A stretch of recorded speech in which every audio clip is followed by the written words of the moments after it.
الحمد لله نحمده ونستعينه ونستغفره ونؤمن به ونتوكل عليه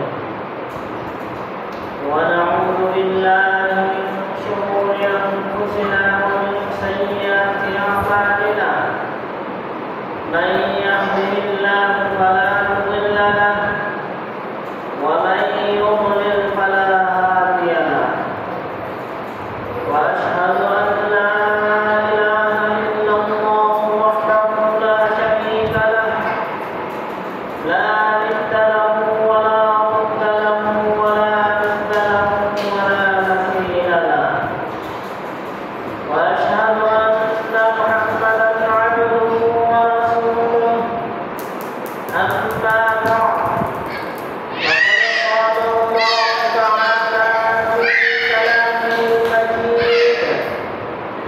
أعوذ بالله من الشيطان الرجيم بسم الله الرحمن الرحيم والسابقون الأولون من المهاجرين والأنصار والذين اتبعوهم بإحسان رضي الله عنهم ورضوا عنه وقال رسول الله صلى الله عليه وسلم عليكم بسنتي وسنة الخلفاء الراشدين المهديين إلى آخر الحديث. وعساس ومحترم حضرات المؤمنين العظام وديار المسلمين الكرام وأبناء المسلمين والمبارك আমরা আল্লাহ সুবহানাহু ওয়া তাআলার মহান দরবারে লাখ কোটি শুকরিয়া জ্ঞাপন করছি যিনি আমাদেরকে অন্যান্য মানবে আজকেও সালাতুল জুমআহ আদায়ের লক্ষ্যে এই আয়োজনে মসজিদে আসার তৌফিক এনায়েত করেছেন সেজন্য সকলেই অন্তঃস্থল থেকে বলি আলহামদুলিল্লাহ। অসংখ্য অগণিত দরুদ ও সালাম বর্ষিত হোক মানবতার মুক্তির দূত সর্বকালের সর্বশ্রেষ্ঠ মহামানব সাইয়্যিদুল মুরসালিন খাতামুন নবিয়্যিন মুহাম্মদ আরবি সাল্লাল্লাহু আলাইহি ওয়াসাল্লাম সকলে বলুন আল্লাহুম্মা সাল্লি আলাইহি আল্লাহুম্মা বারিক আলাইহি। প্রিয় উপস্থিতি, আজকে আমাদের সালাতুল জুমআহ খুতবার বিষয়বস্তু হচ্ছে মানহাজের পরিচয়। মানহাজের পরিচয় সম্পর্কে এক গুরুত্বপূর্ণ তথ্য আলোচনা করার প্রয়াস চালানো ইনশাআল্লাহ। ওয়া তাওফীকি ইল্লা বিল্লাহ আলাইহি তাওয়াক্কালতু ওয়া ইলাইহি। প্রিয় উপস্থিতি, আজকে আমাদের যে বিষয়টা নিয়ে আলোচনা করতে যাচ্ছি বর্তমান সময়ের জন্য অত্যন্ত গুরুত্বপূর্ণ বিষয়। কারণ আমাদের সমাজে এমন অনেক মানুষ রয়েছে যারা মানহাজের সঠিক পরিচয় বোঝে না, জানে না। তো মানহাজের সঠিক পরিচয় না বোঝার কারণে দিক ভ্রান্তের মধ্যে রয়েছে, অনেকেই আবার ভুল বোঝাবুঝিরও সম্মুখীন হচ্ছে। তাই বিষয়টি আমাদের ক্লিয়ার করা দরকার, আমাদের জানা দরকার। তো সবাই উপস্থিতি, বর্তমান যে সময়টাতে আমরা অবস্থান করছি আরবি মাস হিসেবে মুহররম মাস আজকের থেকে শুরু। তার মানে আরবি নববর্ষের একেবারে শুরু আজকের থেকে। যে মাস দিয়ে আরবি মাস শুরু হয় সেই মাসের প্রথম দিন হচ্ছে বিধান। বর্তমান সময়টা আমাদের জন্য খুবই গুরুত্বপূর্ণ, কেননা এই মুহররম মাস সম্পর্কে আমাদের অনেক ইতিহাস, অনেক গুরুত্বপূর্ণ দিক নির্দেশনা রয়েছে, যা আমরা পরবর্তীতে জানার চেষ্টা করব ইনশাআল্লাহ। এবং এই মাসে আমাদের গুরুত্বপূর্ণ কিছু আমল রয়েছে, সেগুলো ইনশাআল্লাহ পর্যায়ক্রমে জানব। তো আজকে আমরা যেহেতু মানহাজের বিষয়টি সামনে এসেছে, তাই মানহাজ নিয়ে আমাদের আজকের আলোচনা। তো দেখেন, মানহাজ শব্দটি আরবি, এর শাব্দিক অর্থ হচ্ছে পথ, পদ্ধতি, তরিকা এবং কারিকুলাম ইত্যাদি অর্থে ব্যবহার করা হয়। তো পরিভাষায় মানহাজ কাকে বলা হয়? পরিভাষায় মানহাজ বলতে যে রীতিনীতি মেনে একজন মুসলিম তার জীবনে সর্বক্ষেত্রে প্রয়োগ করে এবং তার জীবনটা পরিচালনা করে, সেই পথ ও পদ্ধতি হচ্ছে মানহাজ। বিষয়টা কি আমাদের বুঝে আসছে কিনা?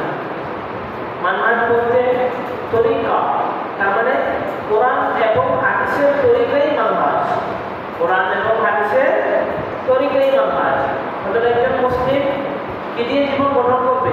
কোরআন এবং হাদিস দিয়ে। তো কোরআন এবং হাদিসের যে পথ, সেটাই হচ্ছে মানহাজ। তো যেহেতু কোরআন হাদিসের দিক নির্দেশনা, কোরআন হাদিসের পথেই মানহাজ, তবে মানহাজ বিষয়টা আমাদের জানা খুবই দরকার।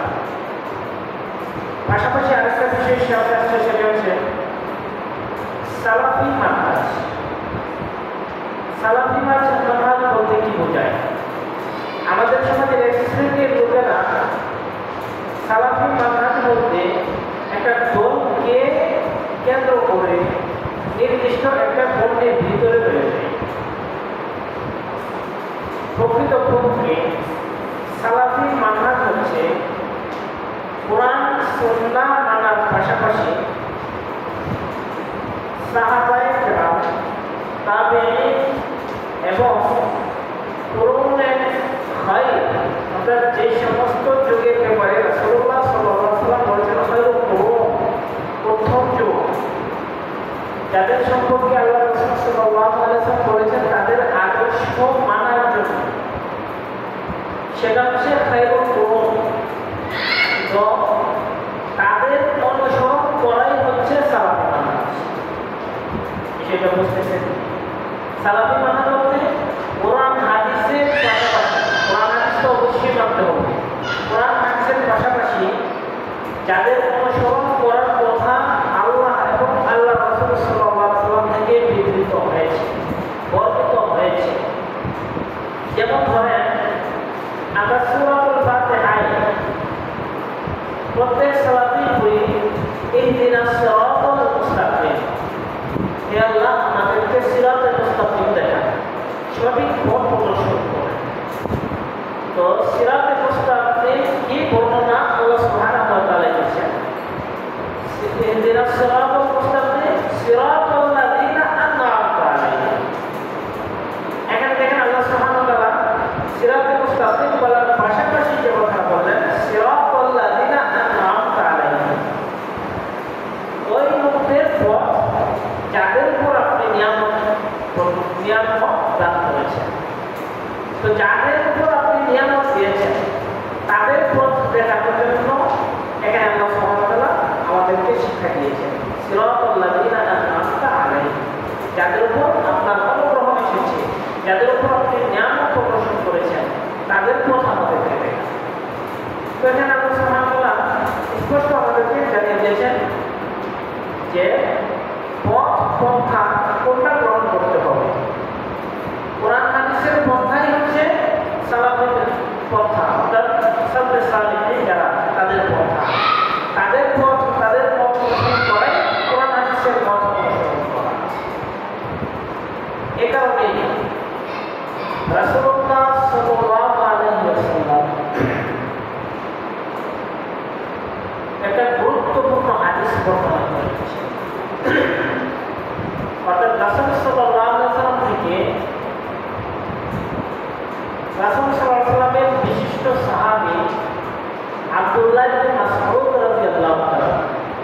তিনি একটা হাদিস বর্ণনা করেছেন। তিনি কি বর্ণনা করেছেন? তিনি বলেন, মান কানা মুস্তান্নান ফালইয়াস্তান্নি বিমান ফালমাত।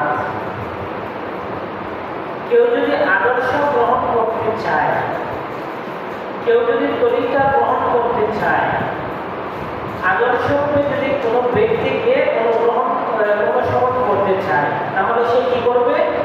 ফালইয়াস্তান্না বিমান ফালমাত। যে মৃত্যুবরণ করেছে, যে ব্যক্তি মৃত্যুবরণ করেছে তাকে যেন অনুসরণ করে। বিষয়টা একটু বোঝার চেষ্টা করে। আব্দুল্লাহ ইবনে মাসউদ রাদিয়াল্লাহু তাআলা তিনি বলতেছেন, কোনো ব্যক্তি যদি অন্য কোনো ব্যক্তির আদর্শ গ্রহণ করতে চায়, তো আদর্শটা কিভাবে গ্রহণ করবে? ফালইয়াস্তান্না বিমান ফালমাত। যে মৃত্যুবরণ করেছে তার অনুসরণ করবে। কেন? তিনি বলেন, ফাইনাল হাইয়া লা তুকমানু আলাইহি ফিতনা। যে ব্যক্তি জীবিত আছে, জীবিত ব্যক্তির কোনো গ্যারান্টি নাই। ফাইনাল হাইয়া লা তুকমানু আলাইহি ফিতনা। ওই জীবিত ব্যক্তি যে ফিতনায় নিমজ্জিত হবে না, জীবিত ব্যক্তি যে পথভ্রষ্ট হবে না, এর গ্যারান্টি কোথায়? গ্যারান্টি নাই। যত বড় আল্লাহ দাঁড়িয়ে হোক না কেন, যত বড় ওলি ও বুজুর্গই হোক না কেন, যদি ঈমান নিয়ে না করতে পারে তাহলে তার সব কিছু শেষ। এজন্য আব্দুল্লাহ ইবনে মাসউদ রাদিয়াল্লাহু আনহু বলছেন, কেউ যদি আদর্শ গ্রহণ করতে চায় তাহলে যারা ইন্তেকাল করেছে, মরে গেছে, তাদেরকে যেন আদর্শ রূপে গ্রহণ করে। জীবিত যারা রয়েছে তাদেরকে যেন আদর্শকে গ্রহণ না করে, কারণ জীবিতদের কোনো গ্যারান্টি নেই। যে কোনো মুহূর্তে শয়তান তাকে নামকরণ করতে পারে, যে কোনো মুহূর্তে সে পথচ্যুত হয়ে যেতে পারে, যে কোনো মুহূর্তে তার বিমানটা চলে যেতে পারে। অতএব জীবিত ব্যক্তির উপর কোনো ভরসা নেই। এরপরে তিনি বলেন, তিনি আবার ব্যাখ্যা দিচ্ছেন, তো আদর্শ যে গ্রহণ করব, কোন লোকদের আদর্শ, কোন লোকদেরকে আমরা আদর্শ রূপে গ্রহণ করব, তিনি আবার বর্ণনা করেছেন, উলাইকা আসহাবুল মুহাম্মদ সাল্লাল্লাহু আলাইহি ওয়াসাল্লাম, উলাইকা আসহাবু রাসূলিল্লাহ সাল্লাল্লাহু আলাইহি ওয়াসাল্লাম। তারা হচ্ছে রাসূলের সাহাবীগণ। সুবহানাল্লাহ। তারা হচ্ছে রাসূলের সাহাবীগণ। কেন রাসূলের সাহাবীগণ? আবার না, কারণ সাহাবায়ে কেরাম হচ্ছে লোকদের মাঝে একেবারে পবিত্র। সাহাবায়ে কেরামের জীবনীটা এরকম, আল্লাহ রাসূল সাল্লাল্লাহু আলাইহি ওয়াসাল্লামের সংস্পর্শ গ্রহণের কারণে তাদের যাবতীয় গুনাহ ক্ষমা হয়ে গেছে। আল্লাহ সুবহানাহু ওয়া তাআলা তাদের সম্পর্কে ঘোষণা দিয়েছেন রিদওয়ানুল্লাহ, তার মানে তাদের প্রতি আল্লাহ সন্তুষ্ট হয়ে পড়েছেন। সাহাবায়ে কেরামের প্রতি আল্লাহ তাআলা সন্তুষ্ট হয়ে গেছেন। রাদিয়াল্লাহু আনহু ওয়া রাদওয়ান, তারাও আল্লাহর প্রতি সন্তুষ্ট।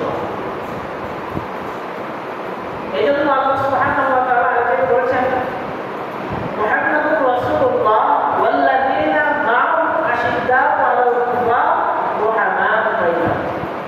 মুহাম্মদ সাল্লাল্লাহু আলাইহি ওয়াসাল্লাম এবং তার যে সাথী সঙ্গীরা রয়েছে, ওয়াল্লাযীনা মা'আহু আশিদ্দাউ আলাল কুফার, তারা কাফিরদের ব্যাপারে রুহামাউ বাইনাহুম, কিন্তু তারা পরস্পরে একেবারে একে অপরের জন্য জান প্রাণ, একজন আরেকজনের প্রতি সহানুভূতিশীল। এই জন্যই আল্লাহ সুবহানাহু ওয়া তাআলা ঘোষণা দিয়েছেন যে তোমরা ঈমান আনো যেভাবে লোকেরা ঈমান এনেছে। আমিনু কামা আমানান নাস, সূরা বাকারার মধ্যে আমরা পড়ি, বাকারার শুরুতে আমিনু কামা আমানান নাস, তোমরা ঈমান আনো সেরকম ভাবে যেরকম ভাবে সাহাবায়েরা ঈমান এনেছে। তাহলে এখান থেকে আমরা কি বুঝলাম? সিরাতে মুস্তাকিম পেতে হলে আমাদেরকে সাহাবায়ে কেরামের আদর্শ গ্রহণ করতে হবে। সাহাবায়ে কেরামের আদর্শকে গ্রহণ করতে পারলে সিরাতে মুস্তাকিম গ্রহণ করা যায়। এজন্যই আমরা শুরুতে বলছি সালফে সালিহিন, সালফে সালেহিন হচ্ছেন সাহাবায়ে কেরাম, তাবেঈন, এবং যাদের উপরে রাসূলুল্লাহ সাল্লাল্লাহু আলাইহি ওয়াসাল্লাম বলে দিয়েছেন তারা খায়রুল কুরুনের মধ্যে রয়েছে। একদিকে আল্লাহ সুবহানাহু ওয়া তাআলা রাসূল সাল্লাল্লাহু আলাইহি ওয়াসাল্লামের আদর্শ অনুকরণের কথা বলেছেন এবং রাসূল সাল্লাল্লাহু আলাইহি ওয়াসাল্লাম আমাদেরকে রাসূলের অনুসরণের পাশাপাশি সাহাবায়ে কেরামের অনুসরণের কথা বলেছেন। তো সাহাবায়ে কেরামের অনুসরণ করতে পারলে এটাই, এবং আল্লাহ রাসূল সাল্লাল্লাহু আলাইহি ওয়াসাল্লাম যাদের কথা বলেছেন তাদের অনুসরণ করতে পারলে সেটাই হচ্ছে সঠিক মানহাজের উপর চলা, সঠিক মানহাজের উপর চলা। পক্ষান্তরে আমাদের সমাজের এক শ্রেণীর লোকেরা মানহাজ, সালাফি মানহাজটাকে একটা দলের মধ্যে কুক্ষিগত করে ফেলেছে। একটা দলের মধ্যে একটা দলকে নির্ধারণ করে সালাফি বা আহলে হাদিস এ ধরনের একটা দলের মধ্যে নির্ধারণ করে দিয়েছে। কিন্তু আমরা কোরআন এবং হাদিসের উদ্ধৃতি দিয়ে কি বুঝলাম? কোরআন এবং হাদিসের মাধ্যমে এ কথাই স্পষ্ট হয়ে গেল সালাফি মানহাজ বলতে একটা দল নয়, বরং আল্লাহ রাসূল সাল্লাল্লাহু আলাইহি ওয়াসাল্লামের আদর্শ যারা বাস্তবায়ন করে, যারা কোরআন হাদিস মেনে চলে, যারা আল্লাহ রাসূলের বাণীকে মেনে চলে, যারা রাসূলের পদানুসরণ করে, তারাই হচ্ছে সালাফি মানহাজের উপর। তো সালাফি মানহাজে গ্রহণ করার ব্যাপারে বা সালাফি মানহাজের উপর থাকার ব্যাপারে, অটল থাকার ব্যাপারে আমরা কোরআন এবং হাদিস থেকে একাধিক দিক নির্দেশনা পাই। যেমন ধরেন সূরাতুত তাওবা 100 নম্বর আয়াতে আল্লাহ সুবহানাহু ওয়া তাআলা বলেছেন, ওয়াস-সাবিকুনাল আউওয়ালুনা মিনাল মুহাজিরিনা ওয়াল আনসার ওয়াল্লাযীনা ইত্তাবাউহুম বিইহসান রাদিয়াল্লাহু আনহুম ওয়া রাদু আনহু। এই আয়াতে আল্লাহ সুবহানাহু ওয়া তাআলা কি বলেছেন দেখেন, আল্লাহ সুবহানাহু ওয়া তাআলা বলেন ওয়াস-সাবিকুনাল আউওয়ালুনা, যারা অগ্রগামী হয়ে গেছে, যারা অগ্রগামী আগে চলে গেছে, সাবিকুনাল আউওয়ালুন প্রথম পর্যায়ে চলে গেছে, মিনাল মুহাজিরিন, মুহাজিরদের থেকে যারা হিজরত করে আগে চলে গেছে, ওয়াল আনসার, এবং যারা আনসার রাসূলের সহযোগী হয়েছে, সাহাবায়ে কেরামের সহযোগী হয়েছে। তো আল্লাহ সুবহানাহু ওয়া তাআলা বলেন ওয়াল আনসার ওয়াল্লাযীনা ইত্তাবাউহুম বিইহসান, তাদের কথা বলার পাশাপাশি দেখেন আল্লাহ সুবহানাহু ওয়া তাআলা যে কথা বলছেন ওয়াল্লাযীনা তাবাউহুম বিইহসান, এবং তাদের যারা অনুসরণ করেছে সঠিকভাবে, সঠিকভাবে যারা তাদের কি করেছে, অনুসরণ করেছে। ওয়াল্লাযীনা তাবাউহুম বিইহসান, এই সমস্ত লোকদের ব্যাপারে আল্লাহ সুবহানাহু ওয়া তাআলার ঘোষণা হচ্ছে রাদিয়াল্লাহু আনহুম ওয়া রাদু আনহু, আল্লাহ তাদের প্রতি সন্তুষ্ট হয়ে গেছেন এবং তারাও আল্লাহর প্রতি সন্তুষ্ট। সুবহানাল্লাহ বলেন। আল্লাহ সুবহানাহু ওয়া তাআলা তাদের প্রতি সন্তুষ্ট, অর্থাৎ যারা কি করেছে, যারা অগ্রগামী হয়েছে, যারা রাসূলের সহযোগী হয়েছে, যারা মুহাজির এবং আনসার এবং তাদের যারা অনুসরণ করেছে, সঠিকভাবে যারা তাদের অনুকরণ করেছে, তাদের প্রতি আল্লাহ সন্তুষ্ট হয়ে গেছে। শুধু তাই নয়, দেখেন আল্লাহ সুবহানাহু ওয়া তাআলা আরেক আয়াতে বর্ণনা করেন ওয়াল্লাযীনা জাউ মিন বা'দিহিম, এরপর যারা তাদের পরবর্তীতে আসলো, এটা বর্ণিত হয়েছে সূরাতুল হাশরের 10 নম্বর আয়াতে, ওয়াল্লাযীনা জাউ মিন বা'দিহিম ইয়াকুলুনা রাব্বানা ইগফির লানা ওয়া লিইখওয়ানিনাল্লাযীনা সাবাকুনা বিল ঈমান। আল্লাহ সুবহানাহু ওয়া তাআলা বর্ণনা করছেন যে ওয়াল্লাযীনা জাউ মিন বা'দিহিম, যারা পরবর্তীতে এসেছে, ইয়াকুলুনা, এবং তারা এরকম ভাবে বর্ণনা করেছে, ইয়াকুলুনা রাব্বানা ইগফির লানা, হে আমাদের প্রভু আমাদেরকে ক্ষমা করে দিন। তাদের কাজটাকে তারা কি করবে, তাদের বলার ধরন হচ্ছে তারা রবের কাছে ফরিয়াদ করবে, ইয়াকুলুনা রাব্বানা ইগফির লানা, হে প্রভু আমাদেরকে ক্ষমা করে দিন। ওয়ালিইখওয়ানিনাল্লাযীনা সাবাকুনা বিল ঈমান, এবং আমাদের ওই সমস্ত ভাইদেরকেও ক্ষমা করে দিন যারা ঈমানের সহিত মৃত্যুবরণ করেছে। তাহলে এখানে দেখেন আল্লাহ সুবহানাহু ওয়া তাআলা যে কথা বলছেন, যারা পরবর্তীতে আসছে তাদের অবস্থাটা এরকম হয়েছে, তারা রবের নিকট ফরিয়াদ করেছে আমাদেরকে ক্ষমা করে দিন এবং আমাদের পূর্ববর্তী যারা রয়েছে তাদেরকেও ক্ষমা করে দিন। ওয়ালিইখওয়ানিনাল্লাযীনা সাবাকুনা বিল ঈমান ওয়ালা তাজআল ফী কুলুবিনা গিল্লাল লিল্লাযীনা আমানু রাব্বানা ইন্নাকা রাউফুর রহিম। এরপর আল্লাহ সুবহানাহু ওয়া তাআলা বলেন, তারা আরো এই কথা বলে যে ওয়ালা তাজআল ফী কুলুবিনা গিল্লা, আমাদের অন্তরে বক্রতা তৈরি করে দেন না। হে আল্লাহ, আমাদের অন্তরটাকে বক্র করে দেন না। ওয়ালা তাজআল ফী কুলুবিনা গিল্লাল লিল্লাযীনা আমানু, যারা ঈমানদার হয়েছে তাদের সম্পর্কে যেন আমরা অন্যরকম ধারণা পোষণ না করি, তাদের মধ্যে যেন সুধারণা থাকে। ওয়ালা তাজআল ফী কুলুবিনা গিল্লাল লিল্লাযীনা আমানু রাব্বানা ইন্নাকা রাউফুর রহিম, হে আমাদের প্রভু, আপনি তো অত্যাধিক ক্ষমাশীল।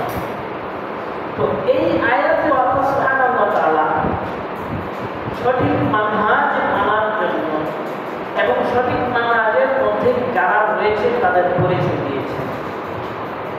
একদিকে আল্লাহ সুবহানাহু ওয়া তাআলা আল্লাহ রাসূল সাল্লাল্লাহু আলাইহি ওয়াসাল্লামের সাহাবায়ে কেরামের কথা স্পষ্ট আকারে বর্ণনা করেছেন, যাইতে বলতে আমরা শুনেছি।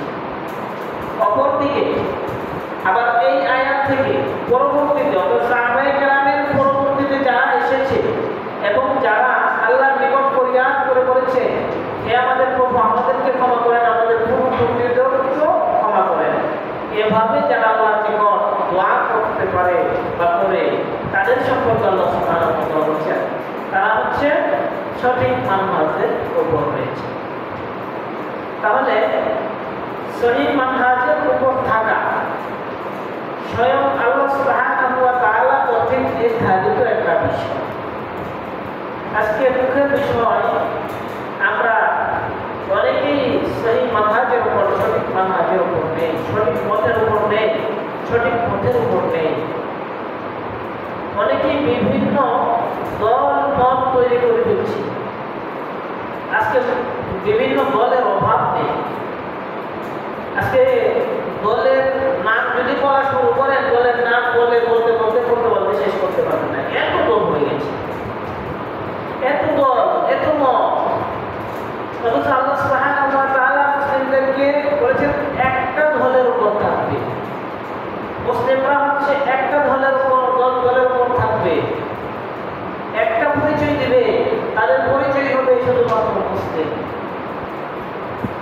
এজন্যই আল্লাহ সুবহানাহু ওয়া তাআলা বলেছেন ওয়া'তাসিমু বিহাবলিল্লাহি জামিআন ওয়া লা তাফাররাকু, তোমরা দলে দলে বিভক্ত না হয়ে আল্লাহর রজ্জুকে ধারণ করো।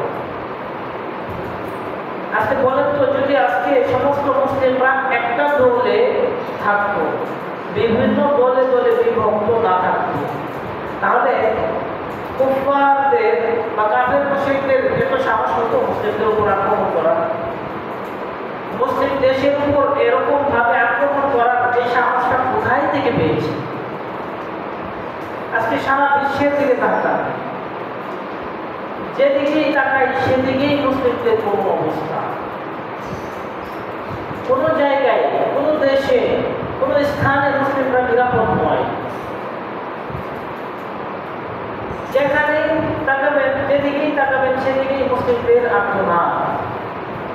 দেখেন সিরিয়ার দিকে, দেখেন গাজার দিকে, বর্তমানে দেখেন ওই যে ফিলিস্তিন এবং বর্তমানে যে ইরান, এই যে ইরান, যদিও ইরানিদের আকীদার ক্ষেত্রে সমস্যা রয়েছে, তারা শিয়া, কিন্তু দাবি তো তাদের মুসলিম।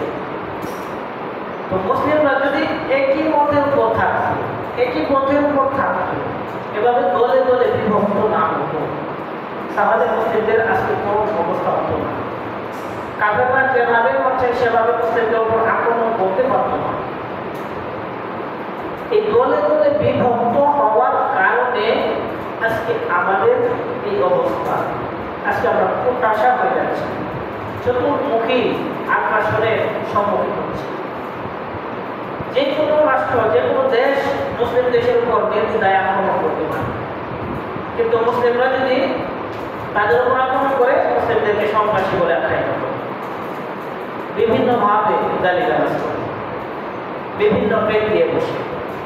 সম্মানিত উপস্থিতি, যে কথা বলছিলাম, সঠিক মানহাজের উপর থাকা আমাদের দায়িত্ব কর্তব্য। সঠিক মানহাজটা বুঝতে আমরা ভুল করে বসি। এজন্য আমাদের আজকে দলে দলে বিভক্ত। এই যে এত দল, এত মত, এত পথ, এত কিছু হচ্ছে, এর দ্বারা কারা লাভবান হচ্ছে? বিধর্মীরা লাভবান হচ্ছে। মুসলিমরা ক্ষতির সম্মুখীন হতেই চলেছে, শুধু ক্ষতি হচ্ছে, যার কারণে সর্বক্ষেত্রে আজকে আমাদের দুরবস্থা।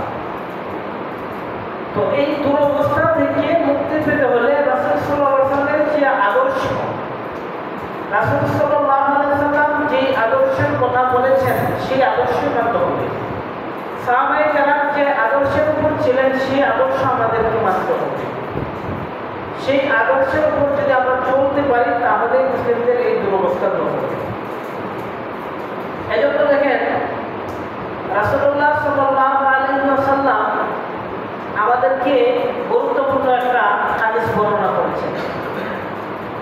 তিনি বলেছেন, আলাইকুম বিসুন্নতি ওয়া সুন্নাতিল খুলাফাইর রাশিদিন আল মাহদিয়্যিন। হে উম্মতে মুসলিমা, তোমরা ভালো করে শুনে রাখো, তোমাদের উপর দায়িত্ব কর্তব্য হচ্ছে আলাইকুম বিসুন্নতি, তোমরা আমার আদর্শকে গ্রহণ করবে। আদর্শ গ্রহণ করবো কার? রাসূল সাল্লাল্লাহু আলাইহি ওয়াসাল্লাম। রাসূল সাল্লাল্লাহু আলাইহি ওয়াসাল্লামের আদর্শ গ্রহণ করার জন্য তিনি বর্ণনা করে গেছেন, তিনি আমাদেরকে দায়িত্ব ন্যস্ত করে গেছেন, আলাইকুম বিসুন্নতি।